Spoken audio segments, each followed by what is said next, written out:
Welcome back to Andersen Acres. Today we're going to do something else with just regular dough. I'll put a link in the description to the video where I actually make this dough so that you can see how that dough is made, but you can actually use any dough for this.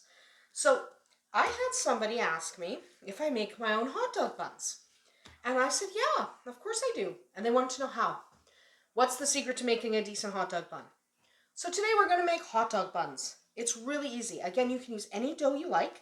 If you want whole wheat hot dog buns, you can use a whole wheat dough. You can use a rye dough. This is just my basic white dough. So we're going to make hot dog buns. The trick to hot dog buns, I'm just grabbing my dough scraper, but the trick to hot dog buns is actually not the dough. It's this pan. This is what I use for hot dogs. This has 10 slots, so I can make 10 hot dogs. And I swear by it. So if you're only going to make hot dogs once in a while, you can just shape them by hand and put them on a tray. But I make hot dog buns all the time, so I'm going to use this. The first thing you have to do is this is not non-stick. Absolutely not non-stick. So you need to take, either you can put butter and flour, you can oil it, or you can, I'm just using a canola oil cooking spray. Be generous. These things stick if you're not careful. So be generous with your spray. Our pan is now prepped. Sorry for that noise. This pan is noisy. Now we need our dough. That has 10 slots. So we are going to divide this dough in half. And then we're going to divide each half into 5. Now the way I do it for 5 is I chop the ends off. 1, 2. And then I divide this part into 3. There we go. Easy enough. So I just chop the ends. And then 3. There we go. This one's a little big. So we're just going to give some of that to that one. Alright, so try to make sure they're roughly equal. So make a bunch of balls. And then if one ball is significantly smaller or bigger, you can just redistribute your dough before you start. So that one's a little bit smaller. And we're just looking for one that's bigger than the others because we do want to try to make sure they're mostly equal. It doesn't have to be perfect, but that one's very small compared to the others. And so is this one. Okay, so we have 3 that are a bit smaller. So then we take our 3 biggest ones. We add dough to that one. We take this one's a pretty good size.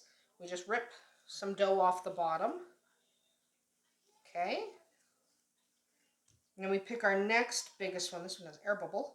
Pop all your air bubbles. That's important. So then we'll take a little bit of dough off the bottom of this one and put it in this one. There we go. So now we have to get rid of that. Cap that.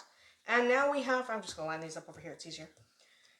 So now we have to roll these out. It's actually really easy. It's no different than rolling out anything else. So you just seam, pinch that. Okay, so you just roll like this. It's really very easy. You want to go to the length of your hot dog pan. There we go. Okay, length of your hot dog pan. Try to make sure it's an even thickness and then center it in that spot. And then you just keep going. Your own hot dog buns are really, really easy and they're delicious and they're a lot of fun. And people will be quite impressed, especially if you have a pan like this, because everyone is always shocked that I made something that looks this good by myself in my own kitchen without any kind of commercial machinery. That's because these pans are professional grade pans. They are kind of annoying to clean, not horribly so, but they can't go in the dishwasher because they'll break down. So it's an aluminum pan. You just wash it by hand. It's not that big a deal. You know, you just stick them in your sink, wash them up, and you're fine. That's the only thing that's annoying. Bubbles, air bubbles. That's the only thing that's annoying with this pan. Everything else I really like about it. So if that's my only complaint, then it's a decent pan. Because I could complain that it's not non-stick, but it does a really good job, and so I spray it with cooking spray. It's not that big a deal either. So you can see we're filling up our pan. We are then going to set these aside to rise. You want to pick somewhere like normal. You want to pick somewhere that's warm and a little bit humid. So I'm going to, like I usually do, use the inside of my microwave because it's just, you know, a little more controlled in there and the cats can't get the bread. You'd be surprised. I've had cats eat yeast bread that was not cooked. So you just want to make sure your cats can't get it. But you're not going to coat these with anything. You're just going to pop them in the pan and call that good. So we're going to let these rise for probably an hour. You want them double in size, so you want them to kind of fill up their pan because you don't want to bake them too early. So just be patient with these because they will just continue to rise. It's a really easy dough. It's just my basic white dough. It just might need a little bit longer to rise because of the nature. So I'm just stretching that one a little bit. So that is it. We're going to set these aside to rise for about an hour. Then we will come back, take a look at them, and bake them up. All right, so our hot dog buns have risen up. They look all nice and fancy. They're going to go in the oven now for about 25 minutes at 375 degrees Fahrenheit.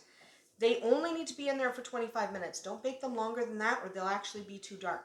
So we're going to pop them in the oven and come back and see how they baked up.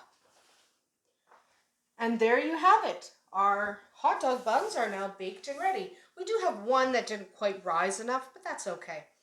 You want to let them cool completely before you use them because hot dog buns are not eaten hot typically. So to store them, bend them in half at the 5 bun mark. Take a bag, stick them in the bag, and then you have, they look like bakery buns. And they are bakery buns because you baked them. Fun fact, the original way to slice a hot dog bun was not from the side like we all do it. It's actually from the top like this. Yeah, just like that. That's how they did it. It's kind of weird, but that's how they did it. Then you put your dog in there and you piled your toppings on top. A little bit strange, but that's the way they did it.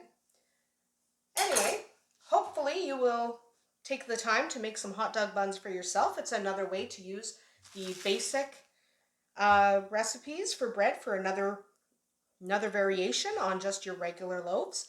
These can be used for hot dogs, of course, but you can also use them for sandwiches, mini sub buns, whatever you like.